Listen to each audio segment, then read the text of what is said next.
এলাকায় কিছু লোক আছে যারা বিয়ের সম্বন্ধ আসলে ভেঙে দেয়, তাদের সম্পর্কে কিছু বলেন। কোন এলাকাতে একটা মেয়ের খবর নেওয়ার জন্য আরেক এলাকা থেকে মানুষ আসছে। এলাকাতে আপনাকে পাইছে একটা পুকুরের ঘাটে উজু করতেছেন, দেখছে যে মসজিদের পুকুরের ঘাট উজু করতেছে, বেচারা নামাজি মানুষ হবে। জিজ্ঞাসা করছেন, ভাই আপনাদের এলাকায় অমুক মেয়েটা সম্পর্কে কিছু জানেন কিনা?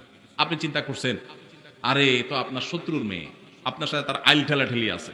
এই চান্সে আপনি শত্রুতা উদ্ধার করার জন্য বলছেন, ভাই আল্লাহ বাঁচাইছে, আপনি আমার কাছে আসছেন ভাই। এই বইলা যে আপনি একটা শয়তানি শুরু করে দিলেন, আস্ত ডাহা ডাহা মিথ্যা কথা বলে ওই বিয়েটা ভাঙে দিলেন। এই কাজটা শুধু মিথ্যা না, আল্লাহর জমিনে আল্লাহর আরশ কাঁপার মতো সবচেয়ে ভয়াবহ অপরাধগুলোর মধ্যে থেকে একটি। কারণ এখানে একটা নিষ্কলুষ চরিত্রে আপনি কালিমা দিলেন, একজন নিরপরাধ মানুষ সম্পর্কে মিথ্যাচার করলেন, আবার নিজে মিথ্যা কথা বললেন, অসত্য সংবাদ দিলেন, মিথ্যা সাক্ষ্য দিলেন। একটা কবিরা গুনাহ নয়, অনেকগুলো কবিরা গুনাহ একযোগে হচ্ছে, আপনি টেরও পাচ্ছেন না। জাহান্নামে যাওয়ার জন্য বেশি কিছু দরকার হবে না ভাই।